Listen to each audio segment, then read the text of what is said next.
Assalamualaikum Pak.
Fani, halo.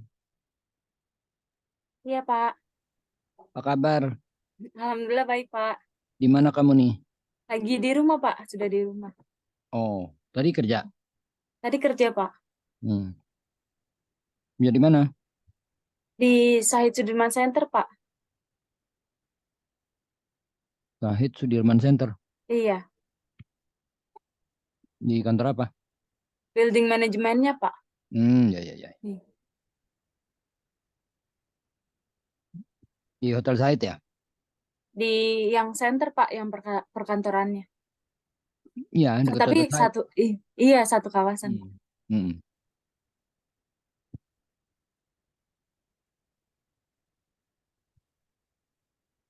Udah lama situ? Dari awal tahun, Pak. Baru dong. Iya, baru.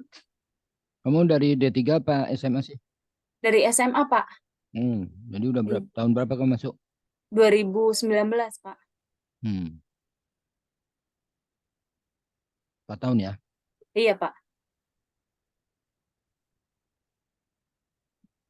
Sebelumnya di mana? Sebelumnya di SMK 15, Pak. Enggak, sebelum kamu di building management kerja di mana? Oh, iya. Di BCA, Pak, sebagai teller. Hmm, Iya. Bakti. Iya, betul, Pak. Berapa tahun di BCA?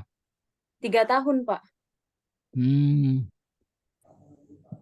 Assalamualaikum, selamat malam Pak Muklis, Ibu Wil.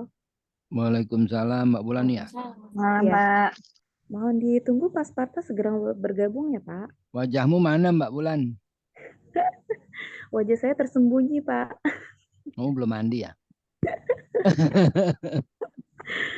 Sebentar ya Pak. Ya,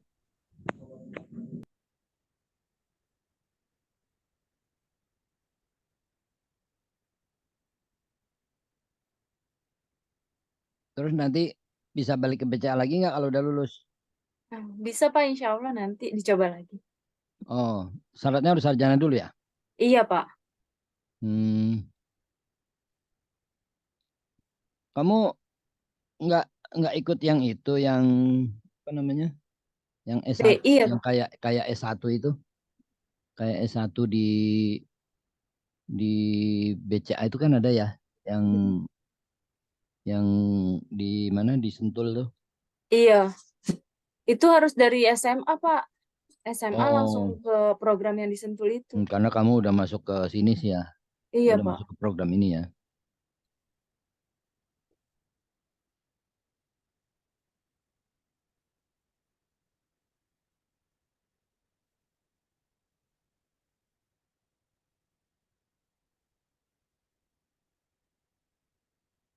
Kalau sebagai teller pindah-pindah apa enggak dulu? Kebetulan karena COVID Pak, jadi pindah-pindah. Karena cabang saya sempat tutup, jadi dipindah ke Menara BCA. Hmm, tadinya Iya. di cabang.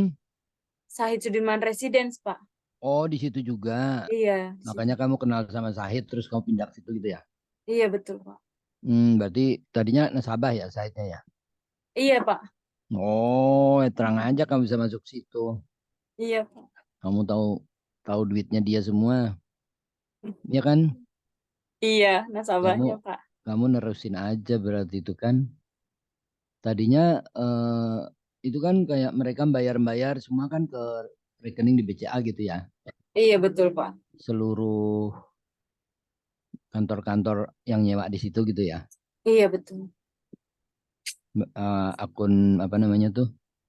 Residence. Akun apa namanya kalau yang seperti itu, per orang itu namanya virtual account-nya di BCA gitu ya. Iya, Itu kamu yang biasa melayani. pembayarannya iya Pak. Jadi begitu kontrakmu di BCA diberhentiin, kamu langsung aja pindah ke sana gitu ya. Iya Pak. Ditawarin juga. Hmm, Pak Sparta sebentar lagi bergabung ya, Pak? ya ya. Karena di BCA harus 3 tahun harus selesai ya. Iya Pak. Cuma hanya Hmm, 3 tahun masa mm-mm, magangnya. ya. Terus setelah dari situ, kamu pernah dipindah kemana? Eh, Karena ditutup cabangnya, mungkin pasti apa namanya konsumennya pokoknya sengaja dikurangi gitu ya. iya Pak, sengaja dikurangi saat pandemi. Jadi saya Mm-mm. cuma di Menara BCA aja sih Pak pindahnya. Menara BCA itu berarti di dekat situ juga ya. Iya, yang Menara satu BCA gedung. itu dekat bukan dekat Satu gedung HI. sama Grand Indonesia Pak. Ya ya ya ya ya ya. Oh di situ. Iya, Dekat Hotel Indonesia bukan situ? di Hah? dekat Bundaran HI. Iya, yang dekat Hotel Indonesia apa di sebelah sananya? Kan Hotel. Bundaran HI itu. Bundaran HI berarti di HI-nya itu bukan?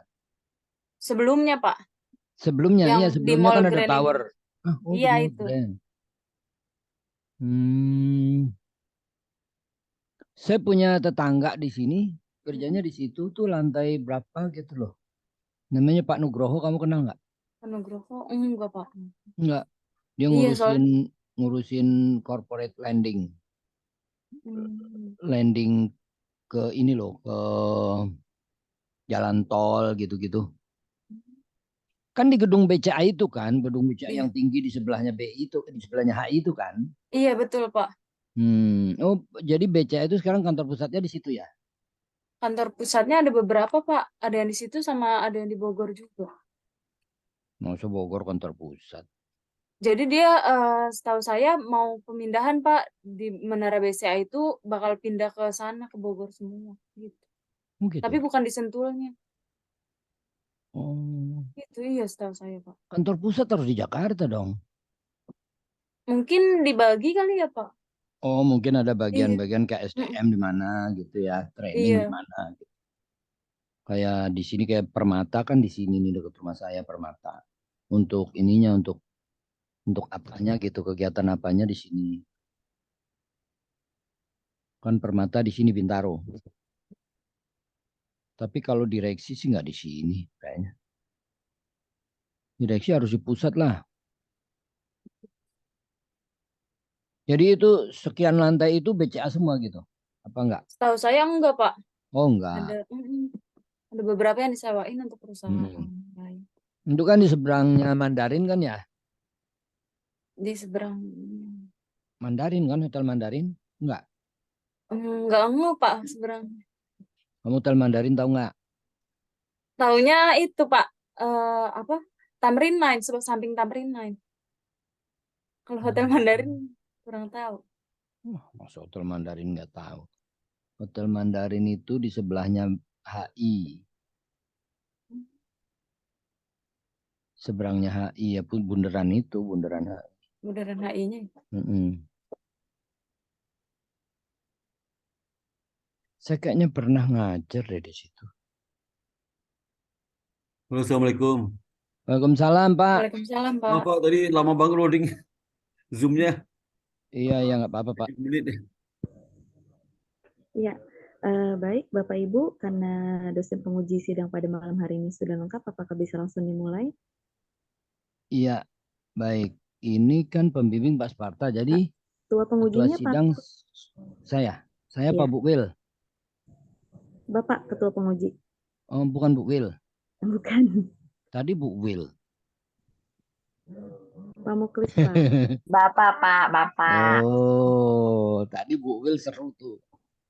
Ya, baik, silakan kepada Bapak Ya, Dr. Muklis. Assalamualaikum warahmatullahi wabarakatuh. Waalaikumsalam warahmatullahi wabarakatuh. Selamat datang Bapak Dr. Sparta, Saudara Will Andila. Ini pembimbing dan penguji. Saya ketua sidang merangkap penguji juga ya, Fani. Dan Iya, Pak. Saudara Fani Amalia, selamat datang di sidang skripsi Saudari Amalia.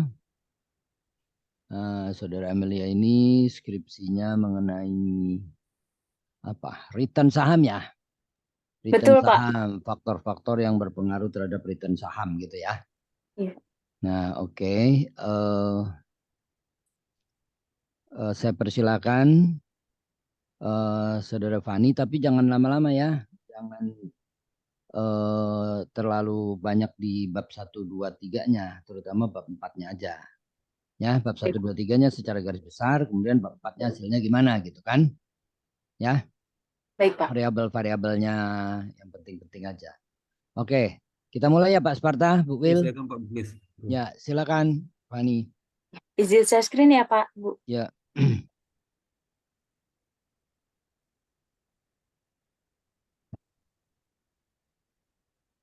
Apakah sudah terlihat, Pak? Belum. Belum. Lagi loading. Loading. Nah, sudah.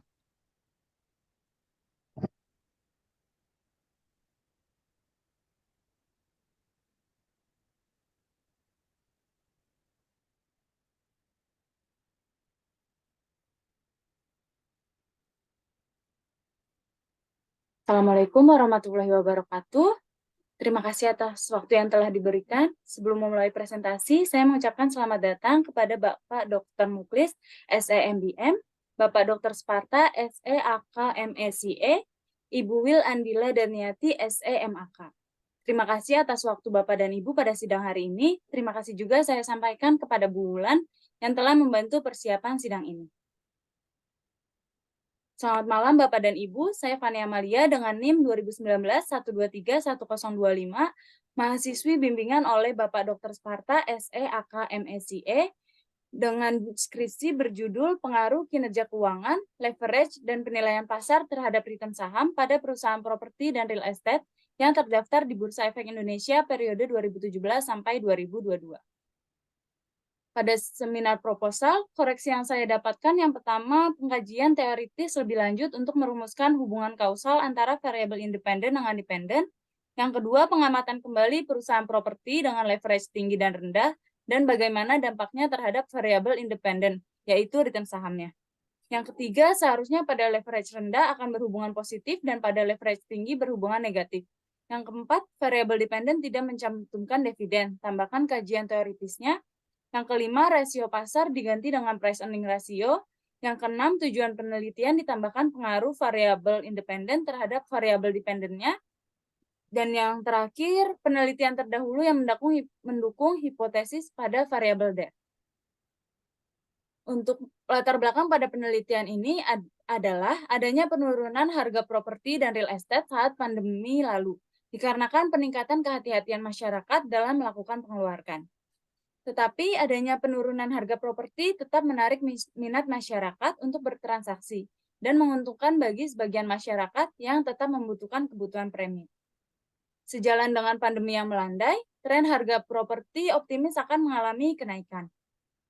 Salah satu emiten properti yaitu PT PP Properti Tbk memandang optimis karena tengah membangun pengembangan properti yang menjadi proyek strategis nasional di wilayah Kit Batang, Jawa Tengah. Serta Ketua Umum DPP Real Estate Indonesia mengungkapkan ada tren kenaikan penjualan produk properti di kelas menengah selama Agustus sampai Desember 2022. Masalah selanjutnya dalam sektor properti dan real estate yang sampai saat ini masih menjadi perbincangan yaitu proyek mangkrak Mekarta, yang membuat perusahaan induknya yaitu PT Lipo Cikarang Tbk melepaskan saham MSU dan terus mengalami koreksi harga saham hingga 68,95% dalam 5 tahun terakhir. Para pelaku pasar modal di pasar Indonesia merespon hal negatif, sehingga saham LPCK terus mengalami koreksi hingga saat ini. Bursa Efek Indonesia mengingatkan kepada perseroan untuk selalu menyampaikan keterbukaan informasi kepada publik serta meminta kepada seluruh stakeholders agar selalu memantau setiap keterbukaan informasi yang disampaikan oleh perusahaan. Selanjutnya, para pelaku pasar modal di Indonesia terus meningkat, dapat terlihat pada gambar yang menunjukkan jumlah single investor identification pada tahun 2019 sampai 2022 selalu mengalami kenaikan. Untuk rumusan masalah pada penelitian ini adalah apakah kinerja keuangan, leverage, dan penilaian pasar berpengaruh terhadap return saham pada perusahaan properti dan real estate yang terdaftar di Bursa Efek Indonesia periode 2017 sampai 2022. Selanjutnya, tujuan dari penelitian ini mengetahui dan menguji pengaruh kinerja keuangan, leverage, dan penilaian pasar terhadap return saham pada perusahaan properti dan real estate yang terdaftar di Bursa Efek Indonesia tahun 2017 sampai 2022. Untuk manfaatnya, yang pertama ada manfaat praktis bagi penulis dan juga bagi calon investor. Dan manfaat kedua, manfaat teoritis, diharapkan dapat bermanfaat untuk memperkaya ilmu pengetahuan khususnya dalam bidang akuntansi. Selanjutnya masuk pada bab 2, penjelasan mengenai landasan teori. Teori yang digunakan dalam penelitian ini adalah teori sinyal, yang pertama kali dikenalkan oleh Spence pada tahun 1973 yang mendefinisikan bahwa pihak pemilik informasi memberikan suatu isyarat berupa informasi yang mencerminkan kondisi suatu perusahaan yang bermanfaat bagi investor mengenai kinerja keuangan yang diproyeksikan dengan net profit margin, leverage yang diproyeksikan dengan debt to equity ratio, dan penilaian pasar yang diproyeksikan dengan price earning ratio. Karena dalam laporan keuangan, terdapat informasi mengenai tingkat keuntungan perusahaan dan juga struktur modal perusahaan. Kerangka pemikiran dalam penelitian ini yang pertama adalah kinerja keuangan yang merupakan gambaran dari pencapaian keberhasilan perusahaan dapat diartikan sebagai hasil yang telah dicapai atas berbagai aktivitas yang telah dilakukan perusahaan, yaitu menurut Tumandang et al. 2017. Kinerja keuangan dalam penelitian ini diproyeksikan dengan NPM, yang artinya merupakan rasio yang mengukur efisiensi keseluruhan perusahaan dalam menghasilkan laba. Net profit margin digunakan untuk menghitung presentasi keuntungan bersih terhadap penjualan bersih perusahaan. Selanjutnya, hipotesis kedua yaitu leverage yang diproyeksikan dengan debt to equity ratio. Menurut Handayani dan Zulianti pada tahun 2018, debt to equity ratio menggambarkan kemampuan perusahaan dalam memenuhi segala kewajibannya yang ditunjukkan oleh beberapa bagian dari modal sendiri atau ekuitas yang digunakan untuk membayar hutang, dan merupakan perbandingan antara total utang yang dimiliki perusahaan dengan total ekuitasnya. Dan yang terakhir adalah penilaian pasar, yang diproyeksikan dengan price earning ratio. Price earning ratio merupakan rasio yang digunakan untuk menghitung tingkat pengembalian modal yang diinvestasikan investor dalam saham. Untuk variabel dependennya yaitu return saham, merupakan keuntungan yang didapat investor dari kepemilikan saham atas investasi yang dilakukan. Menurut Indriawati et al., return saham adalah hasil yang diperoleh dari kegiatan investasi. Mendapatkan return yang tinggi adalah tujuan investor menanamkan modalnya pada surat berharga saham. Untuk pengembangan hipotesis pada penelitian ini, hipotesis pertama, kinerja keuangan yang diproyeksikan dengan net profit margin. Semakin tinggi net profit margin, maka akan semakin tinggi pula return saham yang akan diterima investor. Hasil penelitian oleh Laulita dan Yani pada tahun 2022 menyatakan net profit margin mempengaruhi return saham secara signifikan positif. Maka penulis mengembangkan hipotesis net profit margin berpengaruh positif terhadap return saham. Hipotesis kedua yaitu leverage diproyeksikan dengan debt to equity ratio. Investor dapat mengetahui perhitungan struktur modal milik perusahaan dan menilai tingkat resiko tidak terbayarnya hutang pada perusahaan tersebut. Hasil penelitian oleh Sinaga pada tahun 2019 menyatakan DER berpengaruh positif. Maka penulis mengembangkan hipotesis debt to equity ratio berpengaruh positif terhadap return saham. Hipotesis yang terakhir yaitu penilaian pasar yang diproyeksikan dengan price earning ratio. Hasil penelitian oleh Januadin et al. Pada tahun 2020 menunjukkan bahwa price earning ratio berpengaruh positif dan signifikan terhadap return saham, maka penulis mengembangkan hipotesis price earning ratio berpengaruh positif terhadap return saham. Untuk metodologi penelitian, yang pertama objek penelitiannya perusahaan properti dan real estate yang terdaftar di Bursa Efek Indonesia periode 2017 sampai 2022. Desain penelitian pada penelitian ini menggunakan pendekatan kausalitas. Metode pengambilan sampel yang pertama jenis datanya menggunakan kuantitatif berupa data sekunder.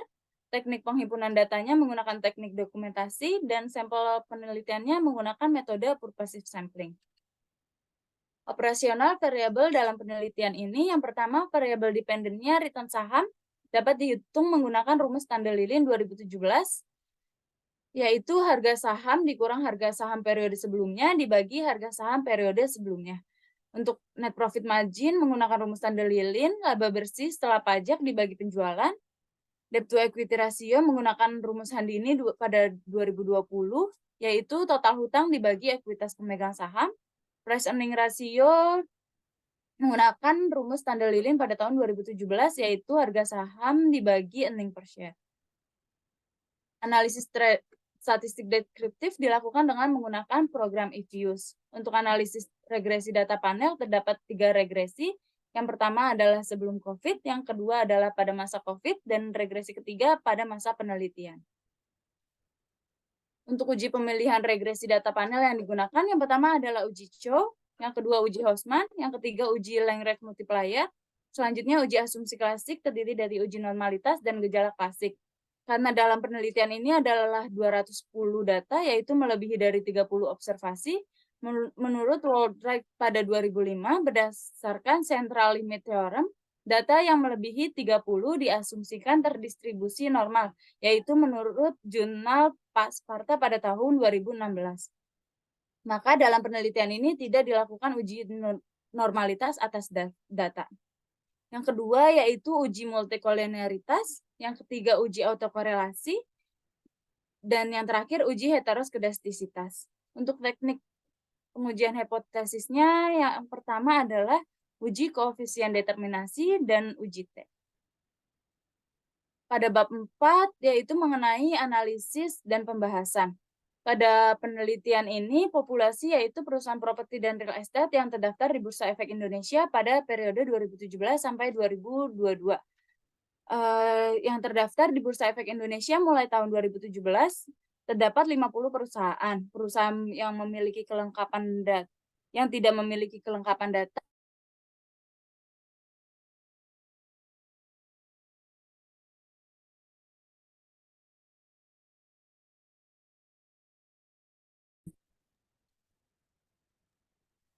Bulan. Halo Bulan. Saya yang hilang ya Bulan? Ada Pak. Saya ada. Jadi ini Fani-nya yang enggak. Halo Fani. Iya Pak. Oh kamu oke. Ya oke. Oke. Saya lanjut ya Pak. Ya. Pada bab 4 analisis statistik deskriptif, hasil analisis pada regresi 1 menunjukkan bahwa nilai min return saham, net profit margin, dan debt to equity ratio menghasilkan standar deviasi yang lebih besar. artinya memiliki data yang mempunyai tingkat penyimpangan lebih tinggi. Sedangkan nilai mean debt to equity ratio menghasilkan standar deviasi yang lebih rendah, artinya memiliki data yang mempunyai tingkat penyimpangan rendah. Selanjutnya, hasil analisis deskriptif regresi 2 menunjukkan bahwa mean dari return saham, net profit margin, debt to equity ratio, dan price earning ratio menghasilkan standar deviasi yang lebih besar, artinya memiliki data yang mempunyai tingkat penyimpangan yang lebih tinggi. Selanjutnya yaitu hasil analisis deskriptif regresi ketiga menunjukkan bahwa nilai mean return saham, net profit margin, debt to equity ratio, dan price earning ratio menghasilkan standar deviasi yang lebih besar. Artinya memiliki data yang mempunyai tingkat penyimpangan lebih tinggi. Untuk regresi data panel pada model regresi 1, pada uji Chow memiliki probabilitas cross-section chi-square sebesar 0,1492 atau lebih besar dari kriteria pengujian, maka yang digunakan adalah common effect model. Untuk selanjutnya diuji pada uji Lagrange multiplier, memiliki nilai probabilitas cross-section sebesar 0,38, maka pada model regresi 1 dianggap selesai menggunakan common effect model. Untuk selanjutnya, pemilihan regresi data panel model regresi kedua pada uji Chow membutuhkan nilai probabilitas chi-square sebesar 0,60, maka model yang digunakan adalah common effect model. Untuk selanjutnya diuji pada Lagrange multiplier yang menghasilkan sebesar 0,005. Maka model regresi 2 dianggap selesai menggunakan random effect model. Untuk model regresi ketiga, pada uji Chow menghasilkan nilai probabilitas cross-section chi-square sebesar 0,27, maka model yang digunakan adalah common effect model. Untuk selanjutnya dilanjutkan ke uji Lagrange multiplier, memiliki nilai probabilitas sebesar 0,3661, maka model regresi 3 dianggap selesai menggunakan common effect model. Selanjutnya adalah uji multikolinearitas berdasarkan hasil output matriks korelasi model regresi 1, 2, dan 3 menunjukkan bahwa antar variabel independen dalam penelitian memiliki nilai korelasi berada di bawah 0,9. Maka dapat disimpulkan bahwa tidak terjadi gangguan multikolinearitas. Selanjutnya adalah uji autokorelasi. Berdasarkan hasil uji autokorelasi pada model regresi 1 menunjukkan ops R square sebesar 0,96, regresi 2 sebesar 0,49, dan model regresi 3 sebesar 0,87. Maka dapat disimpulkan bahwa nilai tersebut tidak terdapat gangguan autokorelasi dan dapat digunakan sebagai dasar pengambilan keputusan autokorelasi untuk model regresi 1, 2, dan 3. Selanjutnya adalah uji heteroskedastisitas. Berdasarkan hasil uji heteroskedastisitas, model regresi 1, 2, dan 3 menunjukkan semua variabel independen dalam model regresi terbebas dari masalah heteroskedastisitas. Hal ini dibuktikan dengan p-value semua variabel independen berada di atas nilai probabilitas 0,05. Selanjutnya adalah teknik pengujian hipotesis. Pada model regresi 1 dapat diperoleh interferensi yaitu konstanta sebesar 0,09 menunjukkan bahwa return saham akan mengalami kenaikan sebesar angka tersebut jika variabel independen bernilai konstan. Selanjutnya net profit margin sebesar 0,005 menunjukkan bahwa return saham mengalami kenaikan sebesar angka tersebut untuk setiap kenaikan satu satuan variabel net profit margin dan juga sebaliknya, dengan asumsi variabel lain bernilai konstan.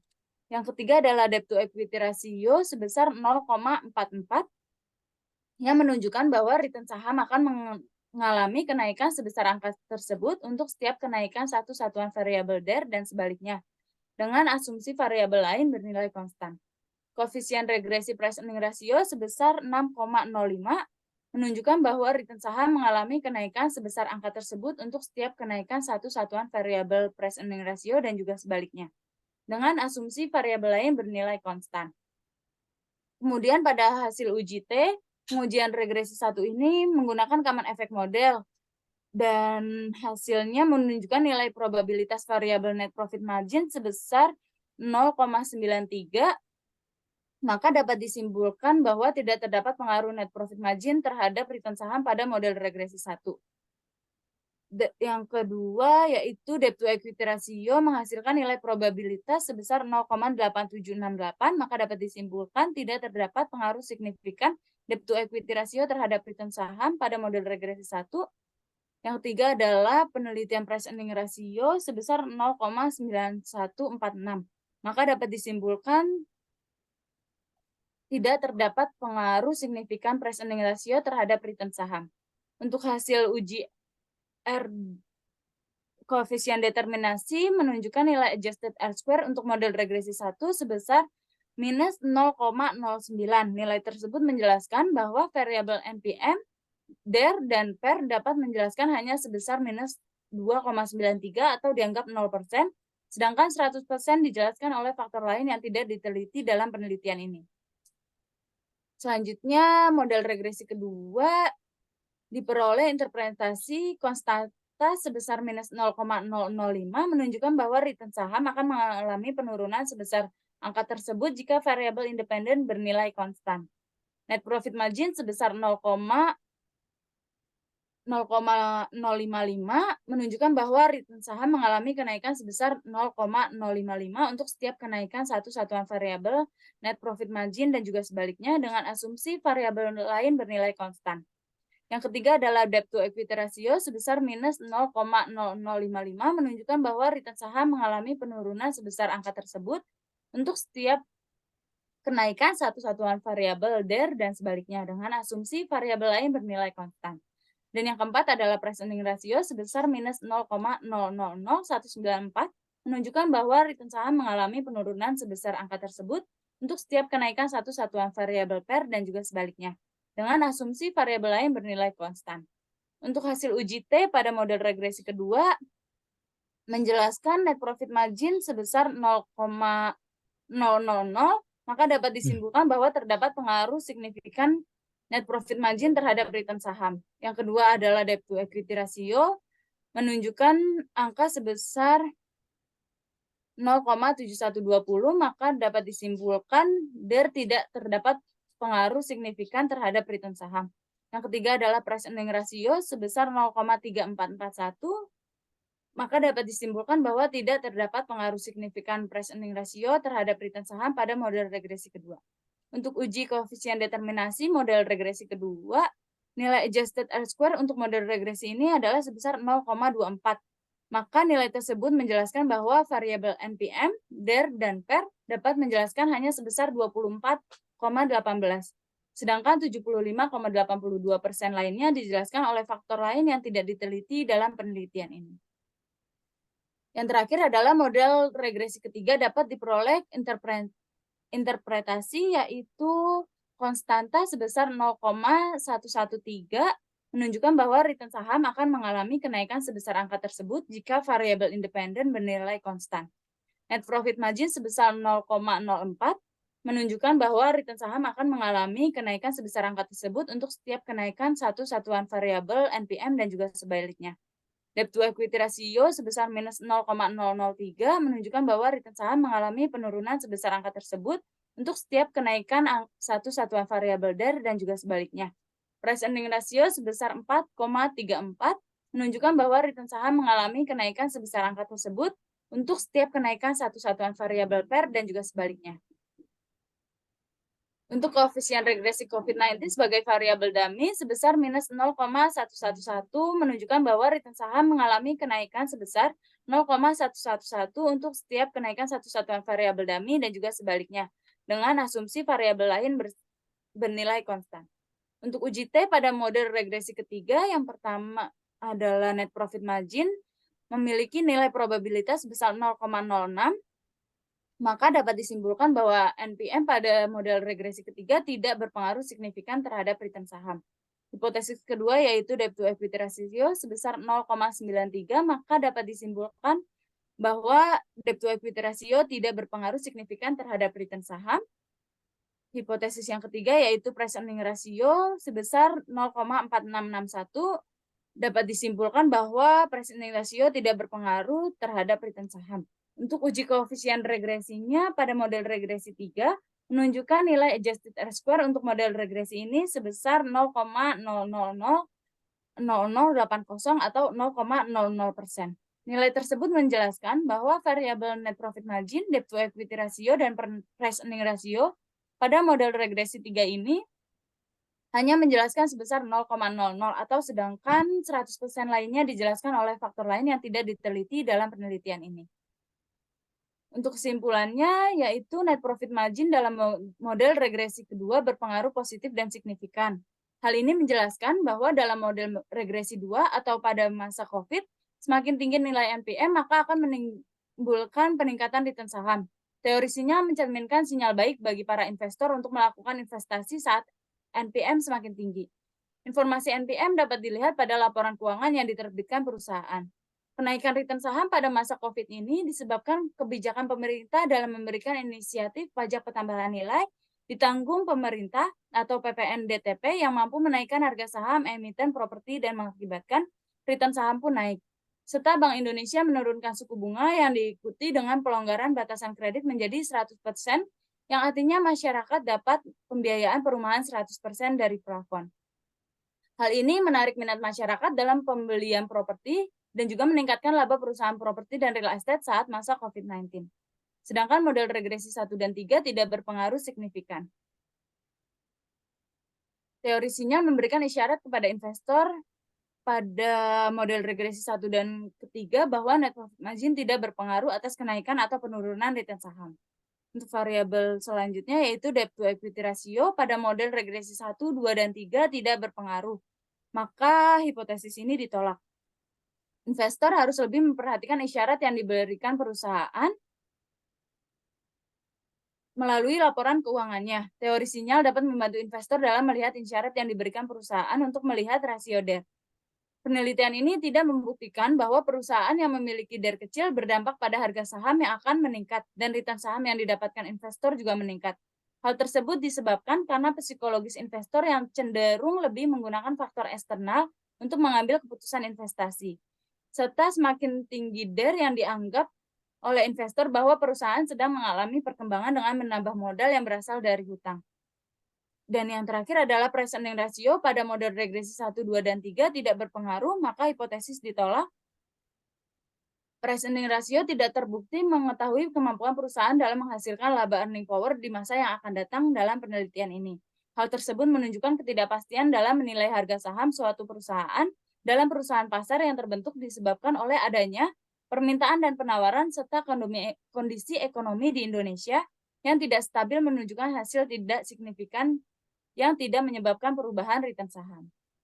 Untuk implikasi manajerial pada perusahaan pada penelitian ini, yang pertama adalah keputusan yang diambil oleh perusahaan sebelum COVID-19, yaitu membuat program perjanjian jual beli yang menguntungkan perusahaan properti dan juga pembeli maupun investor. Misalnya jaminan uang kembali saat proyek yang akan dilunasi masih dalam tahap pengerjaan, maka investor akan lebih percaya dan yakin terhadap pertumbuhan saat menanamkan sahamnya pada perusahaan properti dan real estate yang masih dalam pengerjaan proyek baru. Untuk pada saat COVID-19 yaitu meningkatkan penjualan agar menghasilkan laba yang maksimal dengan cara menentukan target penjualan dan menekan sales expense. Untuk kesimpulan pada penelitian ini yaitu kinerja keuangan pada model regresi 2 berpengaruh positif terhadap return saham. Selanjutnya kinerja keuangan pada model regresi 1 dan 2, leverage model regresi 1, 2, dan 3, dan penilaian pasar pada model regresi 1, 2, dan 3 tidak memiliki pengaruh terhadap return saham. Untuk keterbatasan pada penelitian ini, yaitu yang pertama penelitian hanya menggunakan rasio NPM, DER, dan PER. Objek penelitiannya menggunakan perusahaan sektor properti dan real estate yang terdaftar di Bursa Efek Indonesia periode 2017 sampai 2022. Untuk saran pada penelitian ini yaitu menambah variabel lain agar lebih dapat menganalisis lebih dalam mengenai indikator lain yang dapat mempengaruhi return saham. Dan yang terakhir, objek penelitian pada perusahaan sektor properti dan real estate dengan periode tahun terbaru. Sekian presentasi dari saya. Terima kasih atas waktu yang telah diberikan. Saya kembalikan kepada Bapak Dr. Muklis selaku Ketua. Wassalamualaikum warahmatullahi wabarakatuh. Waalaikumsalam. Fani, jadi kamu sudah belajar ya selama penelitian ini Kamu sudah mengamati, paling tidak kamu mengamati suatu sektor, yaitu real estate dan properti ya. Iya, Pak. Dan memang real estate dan properti ini memang kalau menurut pengamatan saya sih sesuai dengan yang kamu kemukakan di sini. Jadi intinya tuh begini, Fani, ternyata di masa normal itu kan regresi 1 ya, Iya, Pak. benar nggak? Masa Betul, Pak. normal ternyata itu tidak ada yang berpengaruh terhadap return kan? Iya, Pak.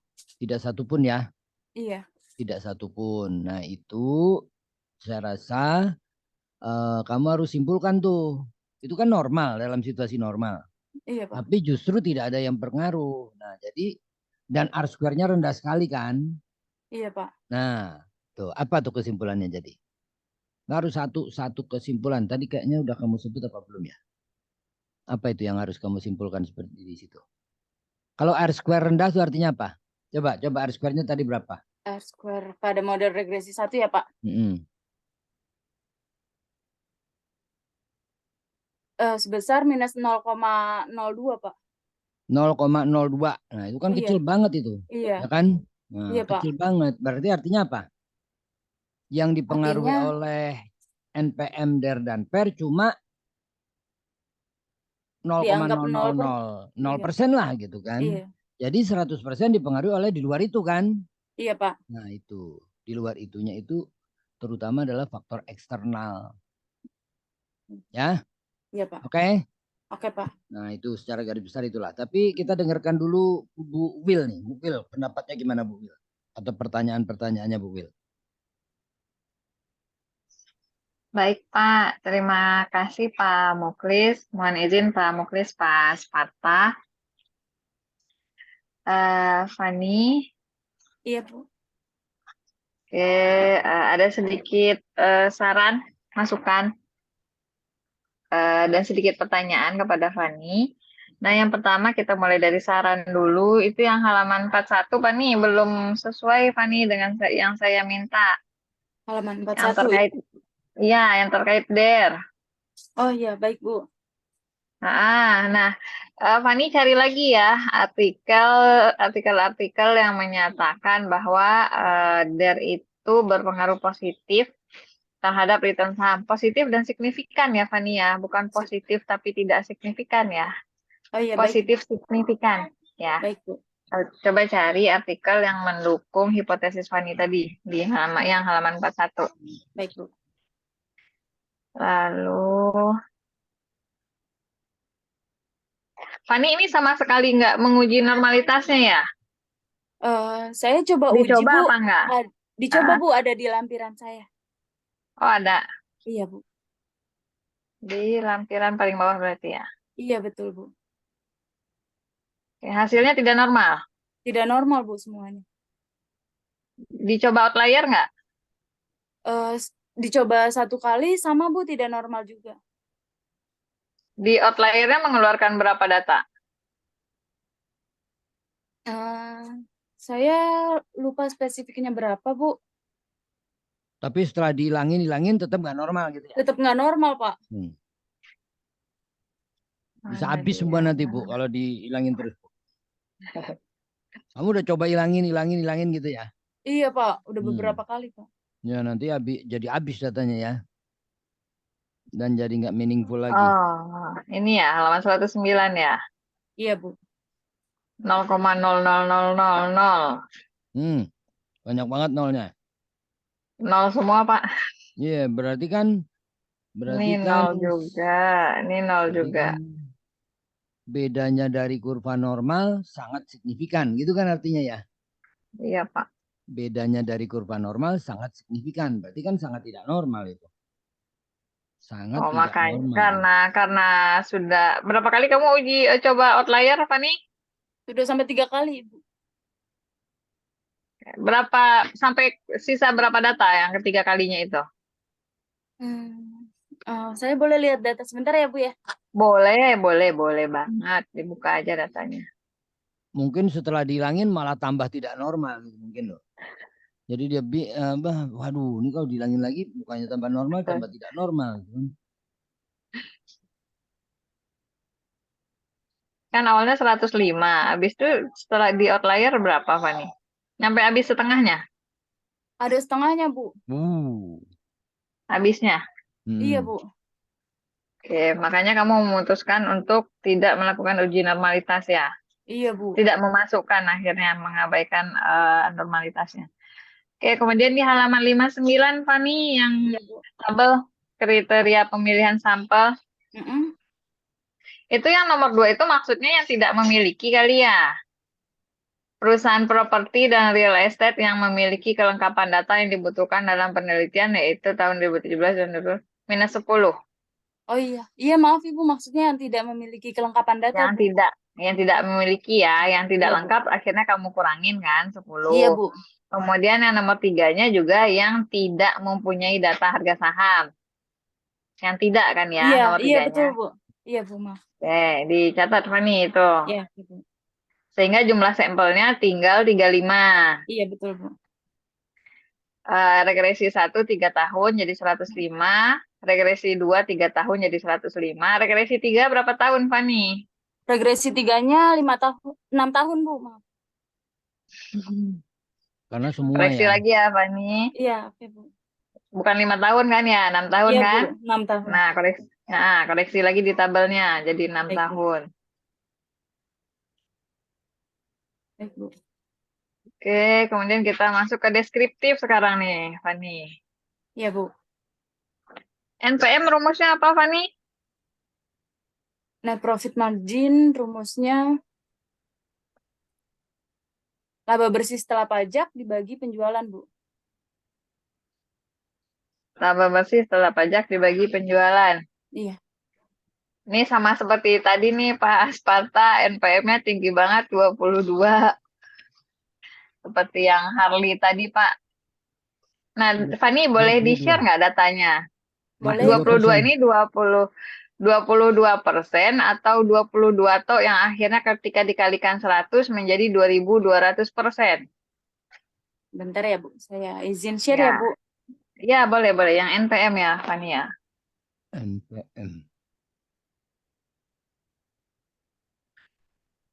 Jika laba bersih dibagi penjualan ya. Iya, Bu.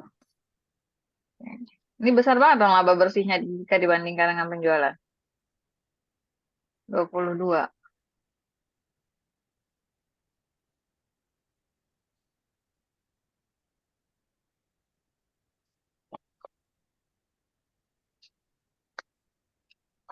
Ini, Bu.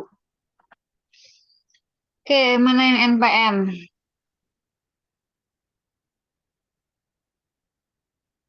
Saya buat seperti ini, Bu.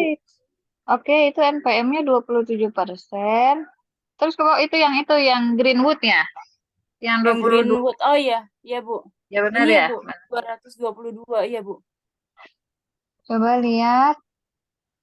Laba bersihnya 188 miliar. Iya, Bu. Penjualannya hanya 84 miliar. Iya, Bu. Kok bisa? Jadi dia dapat labanya dari mana kalau bukan dari penjualan, Fani?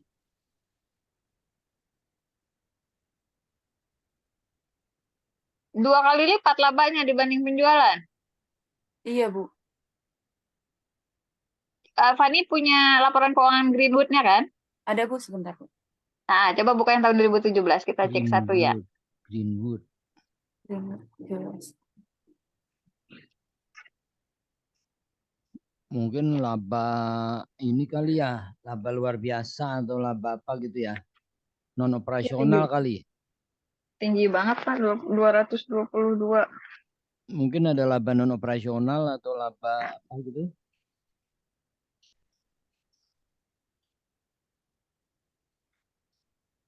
Bentar ya, Bu.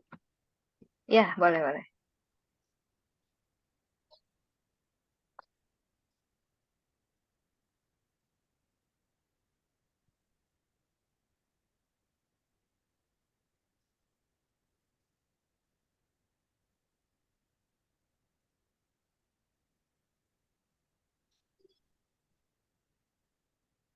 Ini untuk penjualan 2017, Bu.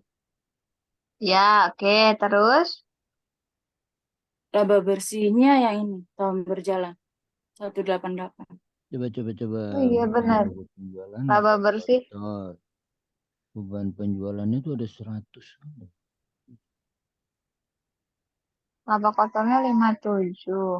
Laba bersih. Oh, laba bersih entitas asosiasi, Bu. Dia punya anak, Oh Bu. iya. Oh iya benar Pak. Bagian laba bersih entitas asosiasi ada 267 miliar. Gitu. Bagian bunga. Sehingga laba sebelum pajaknya itu menjadi 190. Padahal dia penjualannya hanya 84. Oke. Mm-mm. Sip. Mantap nih. Ke bawah lagi.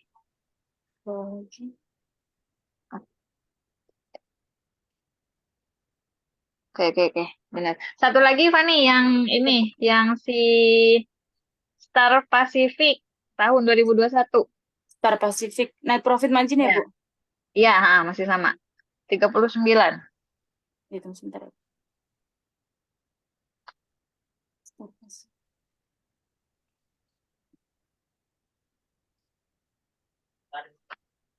Tahun 2017 ya, Bu? 2021. Oh, 2021.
Dua 2021 ya, Bu?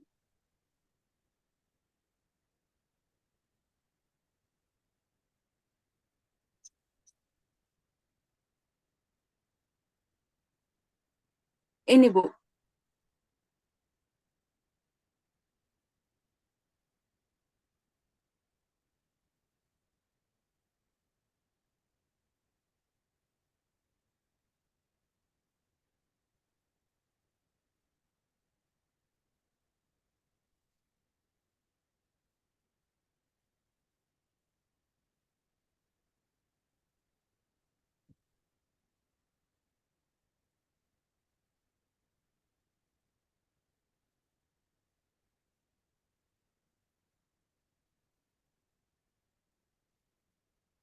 Ibu, mohon maaf, masih di mute ya, Bu? Oh iya. Jadi dari tadi saya berbicara tidak terdengar ya. Oke. Penjualannya 6.000, kemudian dia ada pendapatan lain-lain ya, pendapatan dividen, bunga, investasi, kemudian ada keuntungan perubahan nilai wajar. Oke, Fani. Aman, sip. Nah, mungkin ini Fani Iya, Bu. dapat tambahkan ini di apa tadi? Di statistik deskriptifnya bahwa siapa Greenwood itu kenapa bisa tinggi NPM-nya? Karena dia ada pendapatan lainnya dari apa tadi dia? Investasi, Bu, pendapatan investasi. Ya, sama juga yang Star Pacific ini. Dia kan tinggi banget nih 39 ininya jadi 390-an% kan jadinya. Nah, mungkin bisa ditambahkan keterangan, oh dia sebenarnya walaupun penjualannya kecil tapi pendapatan lain-lainnya banyak. Misalnya dari apa? Dari dividen, bunga, investasi dan lain-lainnya. Baik, Bu. Oke. Kemudian jadinya tadi semuanya pakai common ya? Iya, ada yang random, Bu, yang kedua. Oh. Regresi kedua random.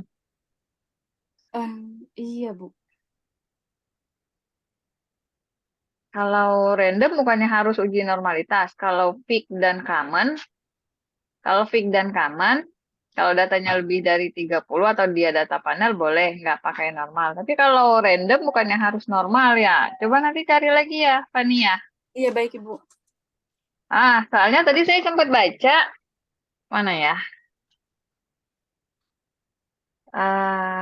Uji normalitas. Nah, jadi uji normalitas itu tidak wajib pada pendekatan OLS. Yang OLS itu kan yang fix sama common, tapi wajib untuk pendekatan GLS. GLS itu adalah untuk yang random. Jadi kalau Fani pakai random, maka normalitasnya wajib terpenuhi, Fani. Tapi kalau misalnya dia pakai fixed effect model sama common effect, nah itu tidak apa-apa, tidak menguji normalitas. Nanti dicari lagi ya, Fani ya. Iya, baik Ibu.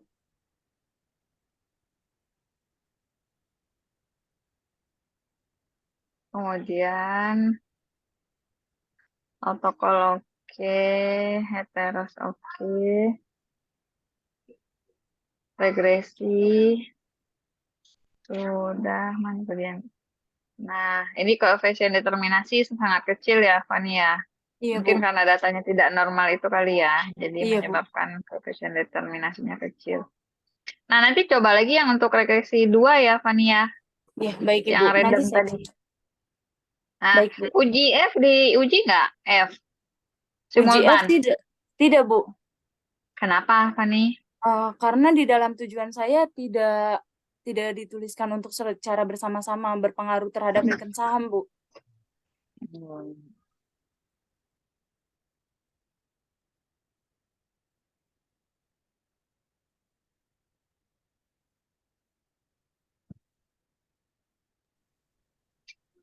Tapi biasanya, Fani, di hasil regresi itu ada kelihatan ininya, Fani, apa hasil F-nya? Ada di lampiran nggak ya? Uji F-nya ya, Bu.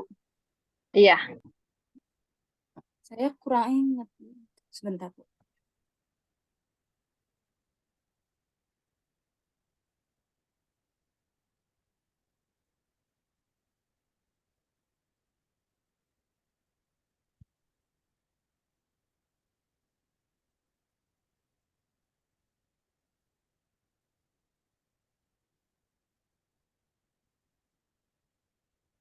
Nggak ada, Ibu. Nggak ada ya? Iya. Biasanya dia ada di hasil uji T, biasanya di bawahnya. Hasil UJF-nya penelitian tadi kayaknya regresi. nggak ini dan nggak signifikan. Coba lihat tadi, kayaknya nggak Iya, signifikan. nggak fit, Pak. Iya, nggak signifikan. Oh, ada nih, Fani, di lampiran 22, Tuh. hasil penelitian Lampiran. regresi 1. Nah, itu kan F statistiknya tuh probability-nya 0,99, jadi datanya nggak fit. Terus yang Hmm. regresi 2, Gede semua regresi itu. 2, regresi 2 malah fit Oh ya ya 0,000 ya dan ya ya ya. terlihat juga Oh. tadi koefisien determinasinya tinggi 24% Ya karena ya datanya betul fit. betul. Mm-mm. Nah, yang ketiga F statistiknya ini nggak fit sehingga adjusted R square-nya 0. Nah, jadi yang fit itu cuman yang regresi 2 tadi, Fani. Ya ya betul.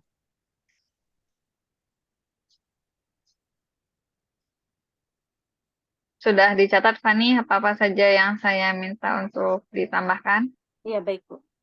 Uji F saya tambahkan lagi ya, Bu. Boleh, silahkan Baik, Bu. jika ingin ditambahkan. Hmm. Untuk sementara itu, Pak, dari saya, Pak. Terima kasih, Pak. Ya oke. Ya kalau dari saya, Fani ya, Iya, Pak. jadi di saran ya, Ya. saran itu jelas harus ditambahkan bahwa faktor-faktor di luar 4 variabel ini yang perlu diteliti gitu.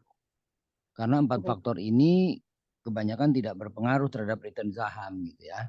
Dan memang return saham itu kan perubahan harga saham itu sangat dipengaruhi oleh faktor makroekonomi, sentimen pasar dan sebagainya gitu. Ya, jadi peneliti selanjutnya perlu memasukkan faktor makro. Ya, Fani, Oh, iya, baik, Pak. faktor eksternal Baik, Pak. ke dalam model, ya. Baik, Pak. Karena yang sekarang ini kan hanya faktor internal perusahaan saja. Kecuali PE ratio ya. PE Iya. ratio itu kan sebetulnya udah faktor eksternal, tapi rupanya tidak berpengaruh juga tuh. Jadi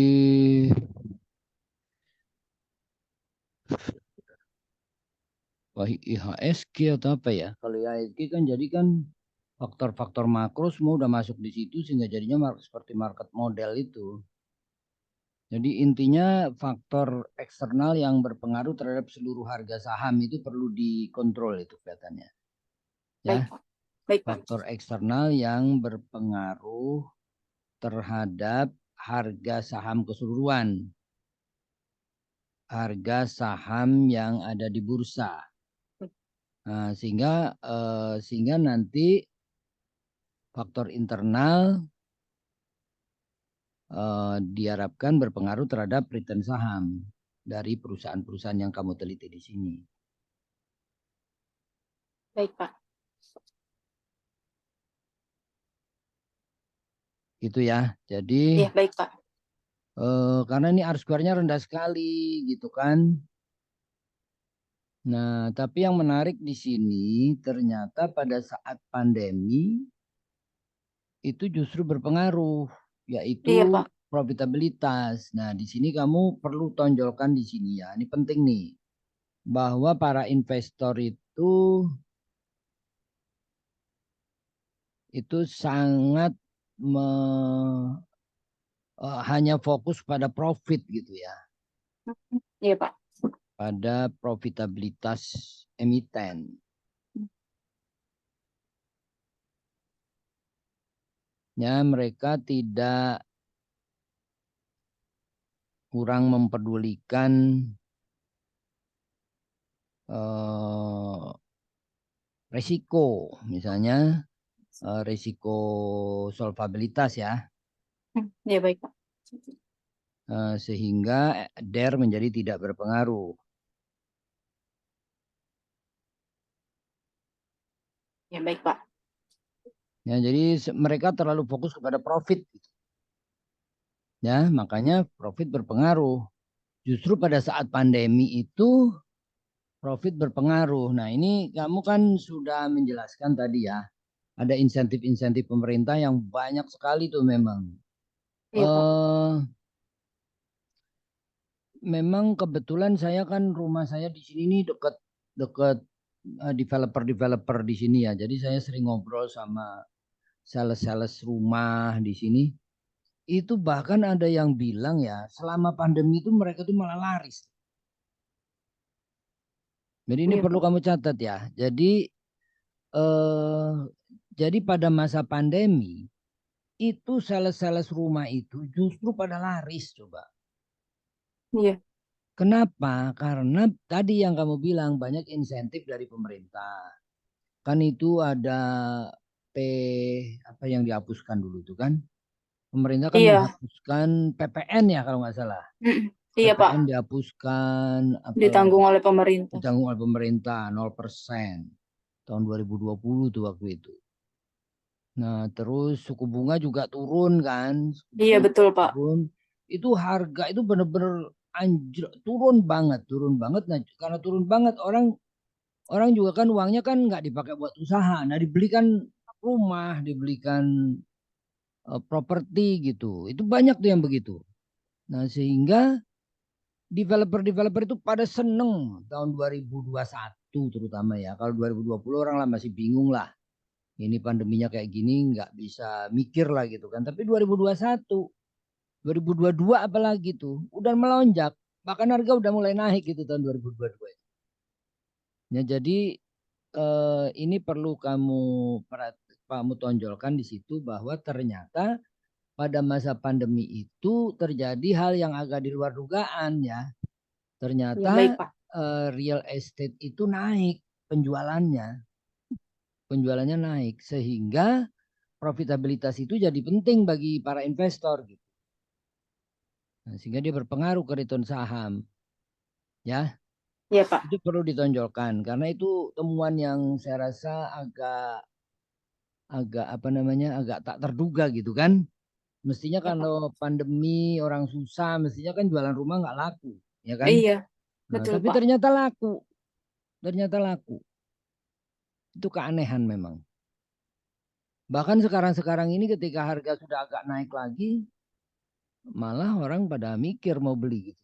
Tapi dulu Iya, pandemi itu mungkin orang duitnya juga nggak bisa dipakai buat usaha, ini buat apa nih, gitu kan? Nah, deposito jelas rendah bunganya, udahlah beliin ini, beliin ini, beliin ini gitu. Mungkin banyak yang seperti itu. Sehingga ini agak apa yang namanya, agak istimewa temuan kamu ini. Karena justru sebelum pandemi itu NPM kan nggak ngaruh. iya, Pada Pak. masa pandemi berpengaruh. Iya, Pak. Ketika digabung itu masih ngaruh sebetulnya karena itu 6% itu kan. Kan apa namanya, alfanya 6% kan.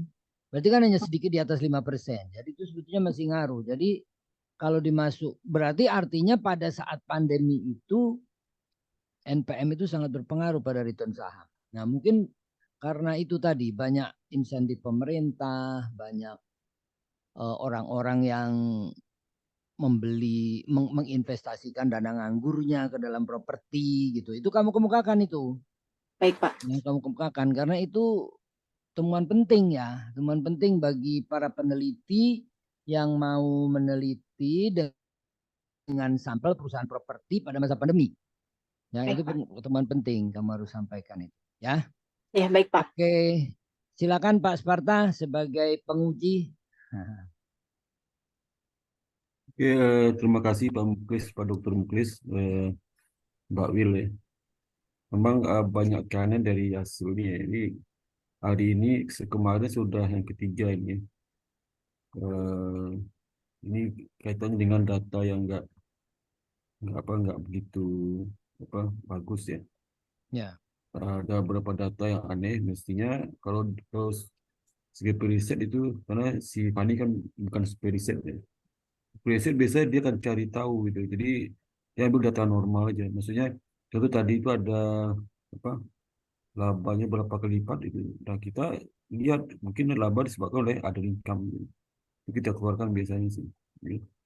Kita cari normalnya berapa. Itu udah berapa aset segala macam oh itu. iya itu betul. Itu karakteristik kalau itu kan dapur periset itu. Saya sering alami itu Pak Muklis waktu saya riset Ya, itu. Saya cari tahu dan keluarkan semua data. Contoh seperti ini.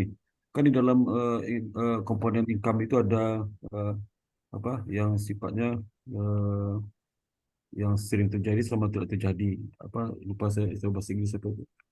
Eh, ada data-data seperti revenue itu kan itu sering terjadi. Tapi ada beberapa komponen income jarang terjadi. Jadi jarang terjadi sekali langsung besar. Ya kan? Karena ada kebijakan misalnya pengurangan aset, divestasi dan sebagainya itu nggak dimasukkan dalam data riset dikeluarkan itu. Jadi yang diambil yang laba normal aja atau rugi normal itu. Dan juga seperti misal aset tiba-tiba aset membengkak ya. Dan itu benar fakta. Jadi misalnya sebelumnya aset kecil itu bengkak dan turun lagi. Ternyata ada populasi dan saat merger akuisisi itu sering terjadi seperti itu. Nah, itu kita keluarkan, kita cari yang asli berapa sih datanya ini asli aset ini berapa. Itu kita keluarkan seperti itu. Jadi kalau si Pandi kan dia nggak tahu dia apa ada aja. Tadi ada lagi cerita tadi saya uji juga sama itu apa adanya. Jadi akibatnya sering seperti ini. Nggak di treatment dulu ya. Atau kata Pak Bukis nggak di cleansing ya, di cleansing dulu kan. ya. Nah, itu penyebab utama itu. Sehingga akibatnya skornya pasti nggak bisa itu karena arbiter dan nggak jelas arahnya itu yang jelas kadang pada saat data itu nah pada saat independen naik independennya kok turun tapi pada saat independen naik independennya naik tuh kan nggak jelas arahnya itu menyebabkan tidak bisa itu yang pertama yang kedua itu mengenai F-test F-test itu memang kalau Mbak Will itu ikut acara pertemuan dengan Pak Dr. Tatang ya dari Jember ya. Poin nggak ikut dulu ya. Ya, Dr. Tatang itu dosen akuntansi Jember pernah saya undang loh ke LPS untuk konsultasi. Dan saya sama dengan dia itu F-test itu dilakukan kalau misalnya kita hipotesis bersama-sama. ya, lakukan F test. Tapi hipotesis bersama itu nggak ada maknanya, itu sama sekali itu. Itu sifatnya itu mubazir aja itu. Maka nggak pernah lakukan F test itu. Waktu saya di S3 lu setebal itu hampir 1000 halaman disertasi nggak pernah pakai F test itu. Dan dosen saya ngomong itu nggak perlu F test, itu mubazir aja itu. Itu perlu dipahami juga bagi dosen MBS ya. Jangan paksakan F test itu ke mahasiswa karena nggak ada gunanya gitu. Dulu kita saya belajar di Krimetik, ingat Pak Muklis satu tahun 99 itu masih ada F test Pak Muklis karena Krimetik masih masih agak barang baru lah waktu itu 99 ya. Ya, sedangkan sekarang tuh berkembang terus tuh ya sampai hal yang nggak penting jangan di itu. Terus juga mengenai uji normalitas. Uji normalitas itu memang untuk yang hampir semua data, contoh data saya ada 1400 observasi dari berapa dari 100 kali 11 jadi 11.000 laporan keuangan. 11.000 laporan keuangan datanya ada berapa ribu itu ya, lupa saya. Jadi ternyata karakteristik data itu Pak Muklis, semakin banyak data pasti nggak normal. Itu statistik data itu. Padahal Pasti. katanya kalau di atas 30 pasti normal tadi. Enggak apa. Kalau 30 ke besar 100 bisa. Tapi kalau banyak ribuan nggak bisa. Nggak normal katanya. Nah, pada saat itulah ada asumsinya limit teorem. Teori limit keterbatasan data mengatakan asumsi nggak perlu uji normalitas. Sepanjang datanya sudah kita cleansing ya, cleansing. Dan tidak ada data aneh-aneh. Itu saya cleansing itu bisa 7 bulan mungkin lama banget tuh. Karena satu saya lihat ya. Saya praktikkan satu. Nah itu yang terjadi di Evan Ekonometrik itu seperti itu. Evan Ekonometrik 3 semester, 1, 2, 3 di UI Ilmu Ekonomi Pak, ada 3 semester untuk belajar. Jadi itu banyak sekali yang treatment data itu yang sebenarnya logika masuk tapi di buku nggak ada. Itu kan rahasia dapur peneliti ya. Itu Pak Mbak Wil. Jadi normalitas itu makin besar data makin normal. Karena apa? Karena semakin banyak data, variasi data itu luar biasa. Nah, karakteristik yang masuk dalam data itu banyak sekali. Sehingga sulit kita menormalkan. Kalau dinormalkan, terpaksa di cut off Pak Mukis. Bisa cut off 3 cut off, 3 normal itu. Padahal kita mau semuanya kan. Nah, itu yang menyebabkan kenapa data semakin banyak nggak normal. Kecuali kita cluster. Jadi bisa data kita 1.500. Nanti dibagi 3 itu. Dilihat apa namanya yang cut off dari data ya break data itu. Data break misalnya data dari 5 tahun terakhir itu datanya itu seperti apa sama gitu karakteristiknya. Begitu 5 tahun berikutnya beda lagi. Itu nggak bisa digabung gitu. Kalau digabungkan nggak habis dinormalkan itu. Susah itu. Oleh dibuang pun pasti oleh terus di break data di break gitu kan. Data itu bisa gelombangnya 3 gelombang. Berarti 3 break. Kalau 2 gelombang 2 break, dua bagian itu. Jadi 2 kali di breaknya. Gitu. Nah, karena ini si Fani itu basic ya. Jadi mungkin tahap pertama mungkin kita coba sama Fani nanti lihat data mana yang perlu di cleansing ya. Saya lihat nanti datanya itu. Karena beberapa data harus dibersihkan lagi, perlu diregister ulang lagi. Kemudian lebih bagus hasilnya. Itu aja Pak mungkin saya sampaikan. Will, terima kasih banyak. Ya, yang penting Fani belajar ya Fani. Iya Pak. Dalam proses penelitian ini Fani belajar. Jadi misalnya lihat tadi itu ya, ternyata ada perusahaan yang penjualannya kecil tapi labanya besar. Iya. Karena dia itu berasal dari perusahaan asosiasi. Iya. Kalau perusahaan asosiasi kan dia tidak dikonsolidasi. Karena dia hanya berpengaruh signifikan tapi tidak kontrol, tidak under control dari perusahaan induk gitu kan, sehingga tidak dikonsolidasi. Kalau dikonsolidasi, salesnya juga dimasukkan sehingga laba dibagi sales jadinya rendah. Tapi ini salesnya nggak dimasukkan, profitnya dimasukkan. Iya. Akibatnya profit dibagi salesnya jadi besar sekali, tinggi banget gitu. Nah ini hal semacam ini perlu dipelajari lah, kan Fani ini baru belajar meneliti ya. Jadi angka profit margin itu Fani, profit margin itu kan laba dibagi penjualan. Iya Pak. Nah sementara itu ada perusahaan yang labanya itu bukan dari penjualan yang dicatat itu. Misalnya penjualannya 8 berapa tadi? Penjualannya 80, labanya kok 120 gitu kan. Mana bisa laba di atas penjualan? Iya nggak? Iya, Pak. Ya kan? Laba pasti di bawah penjualan. Kenapa kok bisa laba di atas penjualan? Karena Ada income. labanya itu diambil dari perusahaan asosiasi, bukan Yes, yes. dari perusahaan yang dikonsolidasi. Kalau perusahaan yang dikonsolidasi itu penjualannya ikut ditambahkan sehingga penjualannya jadi tinggi, sehingga profit marginnya jadi rendah. Nah di sini penjualannya nggak ditambahin tapi labanya ditambahin, akhirnya Ditambahin. bagi penjualan jadinya di atas 100% gitu. Ya, jadi hal semacam ini Fani belajar gitu bahwa nggak sembarangan kita bisa ngambil data profit margin gitu.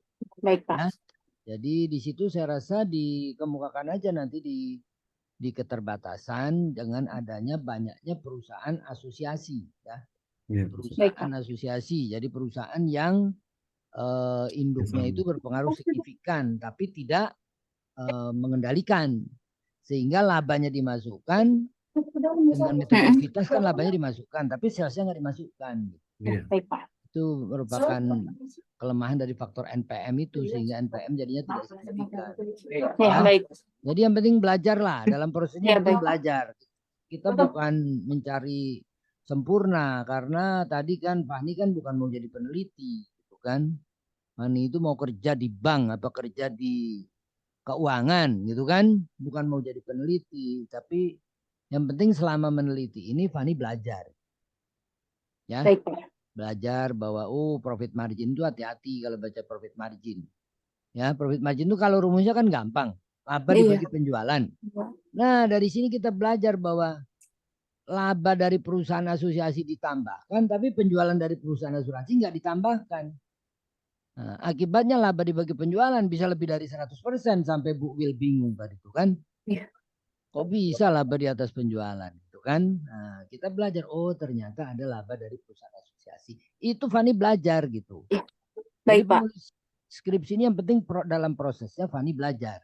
Kita jadi dapat pengetahuan. Jadi besok lagi kalau kita ketemu angka begini, kita nggak kaget. Ini pasti ada perusahaan asosiasi, gitu kan?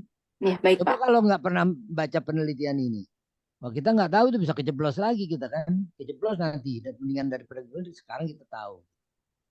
Jadi yang penting selama proses skripsi ini Fani belajar. Itu yang penting, ya. Ya, Oke, dari saya juga cukup. Kita bisa rapat dulu, Pak. Ya, silakan, Pak. Nah, jadi Fani bisa keluar dulu ya. Iya. Baik, Pak. Mbak Bulan, halo Mbak Bulan. Ya, Fani, kami sudah rapat tadi membahas kinerja Fani selama proses penulisan skripsi ini dan juga melihat secara keseluruhan nilai-nilai selama kuliah, ya. Jadi kami melihat bahwa Fani ini belajar sungguh-sungguh ya. Belajar sungguh-sungguh, apalagi sambil bekerja, pasti nggak mudah. Lelah juga kan selama 3 tahun kuliah itu kerja di BCA pasti kan dari pagi sampai sore, kemudian pulang langsung kuliah, gitu kan. Apalagi sebelum pandemi dulu kan pasti benar-benar harus berangkat ke Kemang gitu ya. Ngalami dulu ya, berapa tahun? Iya, Pak. Setahun ada? Setahun 2 ya? semester, Pak. 2 1 tahun. semester, ya. Kemudian pandemi kan pasti masalahnya lain lagi, walaupun nggak harus ke kampus, tapi kan penyakit di sekitar kita sehingga mengerikan juga itu kan. Iya. Nah, tapi Fani bisa melalui itu semua dan nilai-nilainya juga bagus. Terus selama proses penulisan skripsi ini, Pak Sparta memberikan gambaran bahwa Fani bekerja sungguh-sungguh gitu ya. Nah, jadi yang kita lihat adalah prosesnya. Memang kalau sebagai penelitian memang tentu banyak kekurangan, tapi kan Fani bukan seorang peneliti. Fani ini belajar bagaimana sih penelitian itu dilakukan gitu ya. Nah, itu kami melihat Fani belajar banyak dari proses penelitian ini. Jadi Fani kami nyatakan lulus dengan nilai 78,4. Jadi A- ya untuk skripsinya ya. Terima kasih banyak, Pak. Ya, selamat ya Fani dan terus belajar dan kembangkan ilmu terus ya, walaupun sudah bekerja, tapi jangan lupa belajar karena suatu ketika nanti akan dilihat gitu. Kemampuan akademis itu akan mempengaruhi karier. Ya, memang dalam praktek kadang-kadang kita nggak merasakan gitu ya. Tapi suatu ketika nanti Fani akan merasakan itu bahwa kemampuan akademik dibanding rekan sekitar itu berpengaruh. Misalnya cara mengemukakan pendapat, cara menganalisis, sehingga nanti atasan akan melihat nih siapa nih yang layak untuk posisi yang lebih tinggi gitu kan. Diharapkan kan dengan adanya gelar sarjana ini nanti kalau ada kesempatan untuk menduduki posisi manajerial itu Fani akan mendapat kesempatan gitu kan.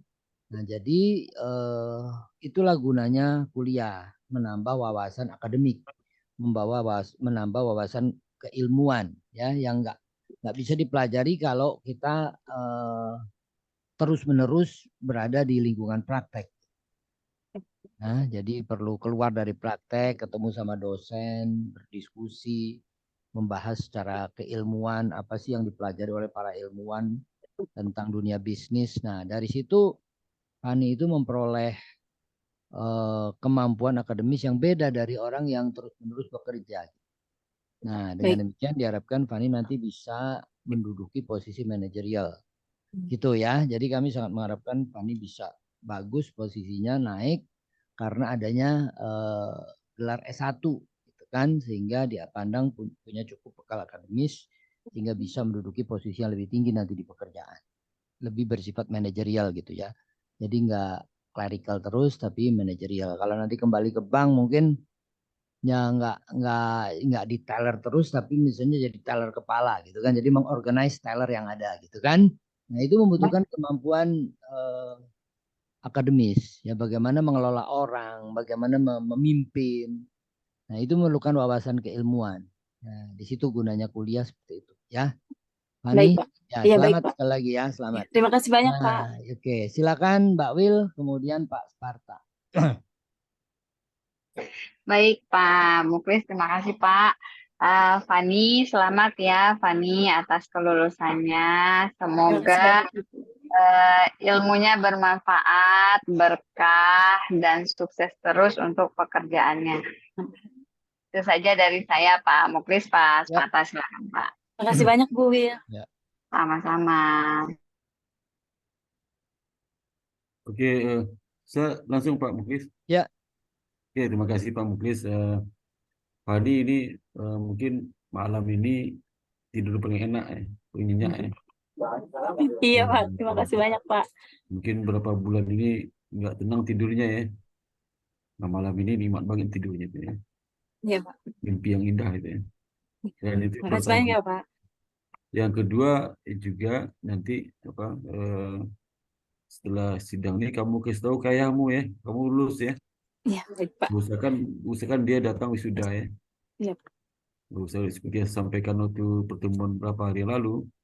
Iya, Pak. Usahakan dia datang ya, karena penting buat dia karena kamu kan anak terakhirnya kan, cuma dua Iya, nanti Pak. terakhir dan nanti itu beri kesempatan ya melihat anaknya bahagia gitu. Jadi dia juga bahagia ya. Iya, Pak. Dia kasih tahu ke ibumu segera ya. Kasih tahu ke ibumu bahwa kamu lulus, kakakmu juga ya. Iya, Pak. Ya.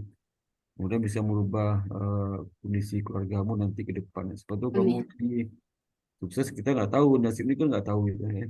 Siapa tahu nasibnya. Kita saya sama Pak Muklis sudah mendekati itu ya nggak mudah lagi ya kamu nanti siapa tahu ya kamu bisa sukses lah ya.